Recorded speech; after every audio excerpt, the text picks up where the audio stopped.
Hello and welcome to Storytime with Teacher Beth. I am Teacher Beth. Today we'll be reading one of my childhood favorites. I think I even got it at the Scholastic Book Fair when I was little. Is Gregory the Terrible Eater by Mitchell Sharmat, illustrated by Jose Aruego and Ariane Dewey. If you have this book and you want to read along, go ahead and grab it now. Gregory the Terrible Eater, for Andrew and the goat who tried to eat his goat.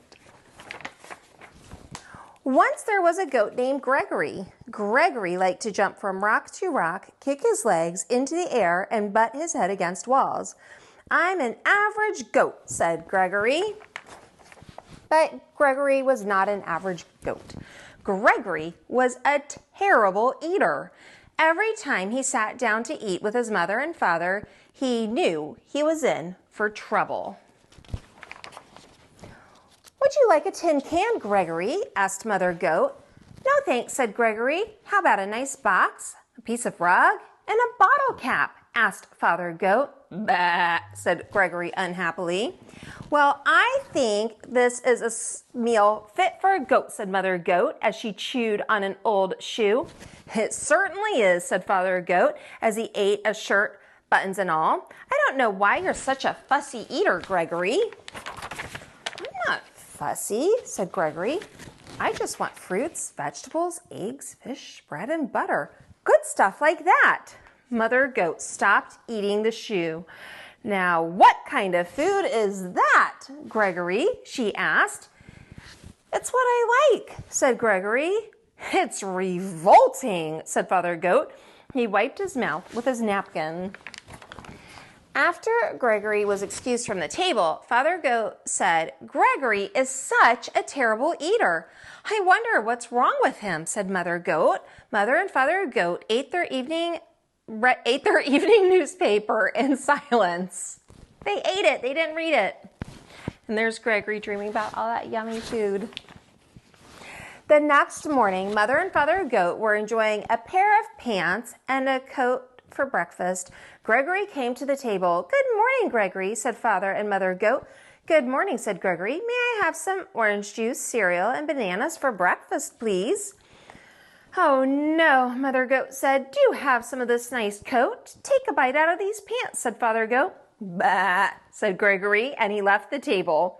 Father Goat threw down his napkin. "That does it," he said. "Gregory just isn't eating right. We must take him to the doctor." Father and Mother Goat took Gregory to the doctor. Dr. Ram was munching on a few pieces of cardboard.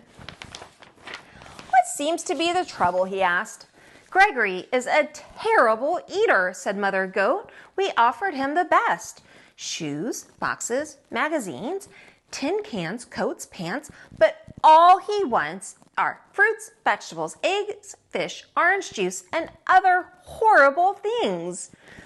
"What do you have to say about all this, Gregory?" asked Dr. Ram. "I want what I like," said Gregory. "Makes sense," said Dr. Ram. He turned to Mother and Father Goat.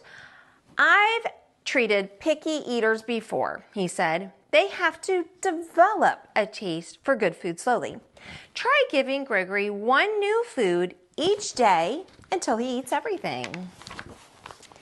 That night for dinner, Mother Goat gave Gregory spaghetti and a shoelace in tomato sauce. "Not too bad," said Gregory.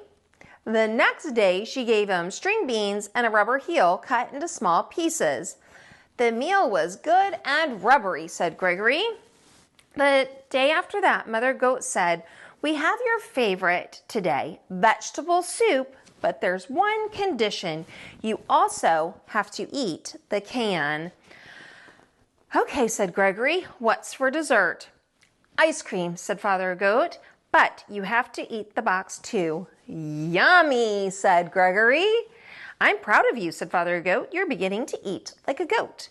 "I'm learning to like everything," said Gregory. One evening, Father Goat asked, "Has anyone seen my striped necktie?"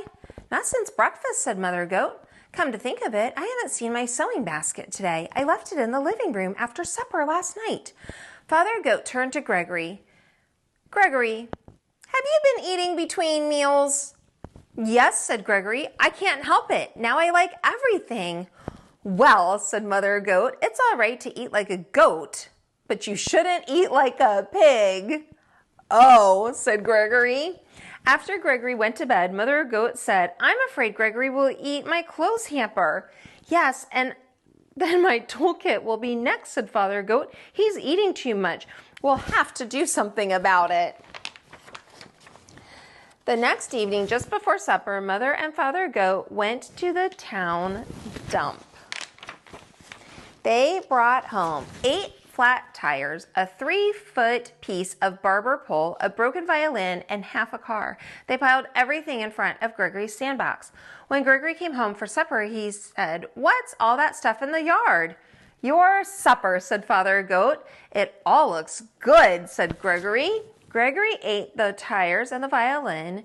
Then he slowly ate the barber pole. But when he started in on the car, he said, I've got a stomach ache. I have to lie down. Gregory went to his room. I think Gregory ate too much junk, said Father Goat. Let's hope so, said Mother Goat. All night, Gregory tossed and twisted and moaned and groaned. He's thinking about all that stuff that he ate. The next morning, when he went down to breakfast, what would you like for breakfast today, Gregory? Asked Father Goat. Scrambled eggs and 2 pieces of wax paper and a glass of orange juice, said Gregory. That sounds just about right, said Mother Goat. And it was. The end. That was Gregory the Terrible Eater. If you enjoyed today's story, make sure you like, subscribe, and ring that bell. And I'll see you next time on Storytime with Teacher Beth. Bye.